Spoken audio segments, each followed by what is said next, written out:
Tim Patroli Unit Reaksi Cepat atau URC Satreskrim Polres Aceh Utara turun langsung menyasar sejumlah titik rawan kriminalitas dan pusat keramaian sebagai langkah antisipasi tindak pidana kejahatan jalanan, aksi premanisme, tawuran remaja, hingga balap liar yang dapat mengganggu ketertiban umum.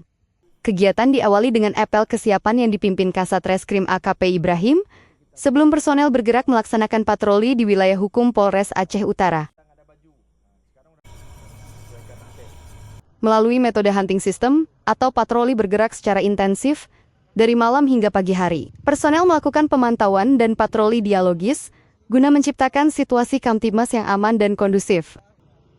Selain patroli, petugas juga memberikan sosialisasi layanan kepolisian 110 kepada masyarakat agar dapat segera melaporkan apabila menemukan adanya gangguan, keamanan maupun tindak kriminalitas di lingkungan sekitar. Selama kegiatan berlangsung, situasi terpantau aman dan tidak ditemukan adanya gangguan Kamtibmas. Terima kasih kepada Bapak Reskrim Aceh Utara yang telah berpatroli malam sehingga perjalanan saya pun aman.